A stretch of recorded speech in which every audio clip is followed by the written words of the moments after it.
오늘 말씀 속에는 서기관이 한 사람 등장을 합니다. 11장부터 시작해서 12장까지는 대제사장, 서기관, 장로, 바리새인, 헤롯 땅, 사두개인, 산헤드린 공회를 구성하고 있는 모든 사람이 다 등장하는 거예요. 그 사람들이 등장해서 예수와 논쟁을 벌이는 겁니다. 논쟁을 벌이는 이유는 어떻게든 예수를 올무에, 함정에 빠뜨려서 넘어지게 하려고, 넘어지는 순간 달려들어서 예수를 죄인으로 정죄할 목적으로 논쟁을 벌이고 있습니다. 그런데 예수님이 앞에서 논쟁을 벌였는데 이 사두개인들이 와서 이 한 여자가 7형제와 결혼을 했는데 마지막 부활 때에 누구의 아내가 되겠습니까? 이런 질문을 던졌을 때 예수님께서 하나님의 나라에선 부활을 하긴 하는데 신령한 몸으로 부활해서 천사와 같이 시집가고 장가가는 것이 아니라 하나님을 찬양하는 삶을 산다고 이야기하면서, 하나님은 죽은 자의 하나님이 아니라 살아있는 자의 하나님이라고 이야기하자 서기관이 그 말을 듣고 박수를 치면서 선생님 정말 아주 명답, 정말 올바른 답을 하셨다고 그렇게 이제 칭찬을 하면서 질문을 또 던지는 거예요. 28절 끝부분에 모든 계명 중에 첫째가 무엇입니까? 이 질문은 모세의 율법이 많은데 하나님은 모세에게 10계명을 줬어요. 10계명을 주셨는데 이 바벨론의 포로로 끌려가 생활하는 동안에 이 10계명을 더 많은 계명으로 613개의 계명으로 쪼개놨단 말이에요.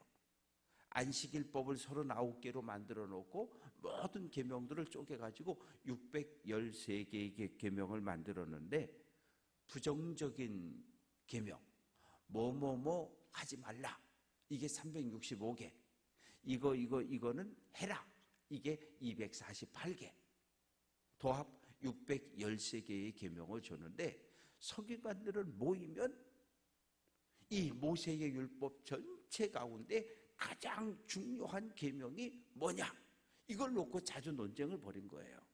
자주. 그러자 예수님께서 대답을 하시는데 첫째는 이것이다. 이스라엘아 들으라. 주 곧 우리 하나님은 유일한 주시다.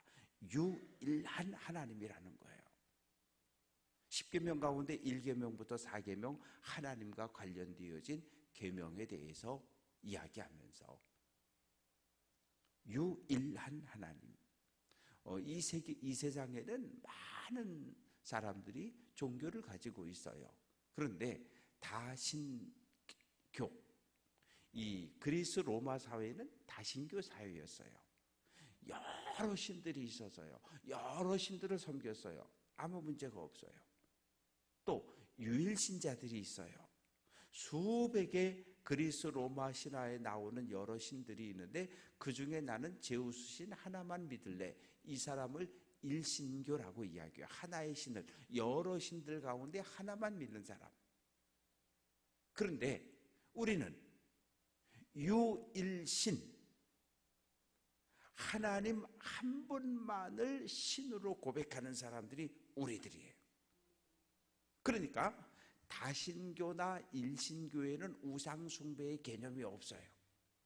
오직 우리에게만. 그래서 하나님께서 너희는 하나님을 내 인생의 왕으로 고백한 너희는 다른 신을 섬기지 말라. 하나님 한 분 외에 그 어떠한 신도 섬기면 안 된다. 그래서 우상숭배라는 말은 우리에게만 필요하고 우리에게만 적용이 되는 거예요. 하나님을 사랑하라는 거예요. 마음을 다하고 목숨을 다하고 뜻을 다하고 힘을 다하여, 이건 뭐예요? 전 존재, 우리의 모든 인격과 우리의 모든 마음을 다해서 하나님 한 분만을 사랑하라는 거예요. 그리고 둘째는 이것이니 내 이웃을 내 몸같이 사랑하라. 이것은 십계명 가운데 5번째부터 시작해서 10번째까지 이웃을 향한 하나님의 형상을 가지고 있는 이웃을 향한 계명입니다. 그런데 우리는 첫째, 둘째 그러면 둘째보다 첫째가 더 중요하지. 우린 그렇게 생각해요. 그런데 여기서 말하는 첫째, 둘째는 그런 개념이 아니에요. 같은 개념이에요. 그냥 순서만. 그래서 옛날에 선서 할 때 하나 쫙 하고 또 둘 안 하고 또 하나 쭉 하고 또 하나 쭉 하고 그렇게 했던 거 기억들 나시죠? 그냥 전부 하나. 왜? 이것은 순서를 정할 수 없을 만큼 다 중요하다 그런 뜻이에요. 그래서 여기서 말하는 첫째와 둘째는 그냥 이렇게 구분하기 위함이지 첫째가 더 중요하고 둘째가 덜 중요하고 그런 의미는 아니에요. 같이 중요하다는 거예요. 하나님 사랑과 이웃 사랑은 같다는 거예요. 왜? 하나님을 사랑하는 사람은 하나님의 형상을 가진 이웃을 사랑하고 용서하고 자비를 베풀며 사는 사람들이고, 눈에 보이지 않는 하나님을 사랑한다고 말하면서 눈에 보이는 하나님의 형상을 가지고 있는 사람을 함부로 대하거나 비난하거나 정죄하거나 험담하면 안 된다는 거거든요. 하나님 사랑은 이웃 사랑을 통해서 드러나고 실천되는 것이라고 이야기하고 있는 거예요. 이 얘기를 딱 들으니까 서기관이 뭐라 그럽니까? 32절 선생님 옳습니다. 선생님 맞습니다. 하나님 한 분 외에는 참신이 없다는 그 말씀이 맞습니다. 그러면서 마음을 다하고 지혜를 다하고 힘을 다하여 하나님을 사랑하는 것, 또 이웃을 자기 자신과 같이 사랑하는 것이 전체로 드리는 번제물. 이건 뭐냐 하면 제물 전체를 불태워서 하나님 앞에 올려드리는 번제를 이야기해요.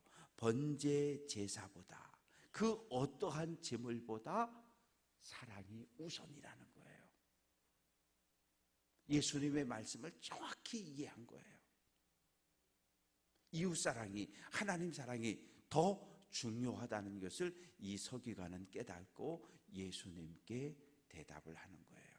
그러자 예수님께서 34절에서 내가 하나님의 나라에서 멀지 않다, 이 말의 의미는 너 하나님이 다스리는 나라에 하나님 백성이 될 준비가 됐구나. 너 지금부터 깨달은 대로 말씀대로 행동하고 말씀대로 살아야 된다. 이렇게 서기관에게 대답을 하시니까 주변에 있던 모든 사람들이 더 예수님께 질문을 못하는 거죠. 두 번째 35절부터 37절까지 말씀 속에 예수님께서 시편 110편 1절의 말씀을 인용하고 있습니다. 서기관들이 그리스도를 다윗의 자손이라 하느냐. 이 메시아가, 유대인들은 메시아가 다윗의 자손으로 온다고 믿었던 거예요. 그런데 시편 110편 1절은 주께서 내 주께 이르시되, 하나님께서 내 주 메시아 그리스도에게 말씀하시되, 내가, 하나님이 내 원수 그리스도 메시아의 모든 원수들을 내 발 아래에 둘 때까지 너는 내 오른쪽에 있으라, 이런 말씀이거든요. 누가 이걸 봤습니까? 스데반이요. 돌에 맞아 투석형으로 순교당하는 그 순간 성령이 충만하여 눈이 딱 열렸는데 하늘을 보니까 예수님께서 하나님 보좌 우편에 서 계신 걸 본 거예요. 그래서 스데반은 돌에 맞아 순교당하는 그 순간까지도 하나님의 보좌를 바라보고 그 우편에 계신 주님의 얼굴을 바라보았다고 그렇게 큰 소리로 외치면서 웃으면서 이 세상을 떠나갑니다. 유대인들은 메시아가 다윗의 후손이라고 온다고 믿었지만 다윗은 믿음으로 메시아를 내주라 그렇게 고백했다고 이야기하고요. 이제 38절부터 40절까지 말씀 속에 서기관들을 삼가라. 이 서기관들은 명예직이었어요. 이 돈을 받지 않아 봉급이 없었어요. 그러면 어떻게 삶을 살아가느냐? 이 주변 부자들의 이 후원금을 통해서 생활을 했던 사람들이 서기관들입니다.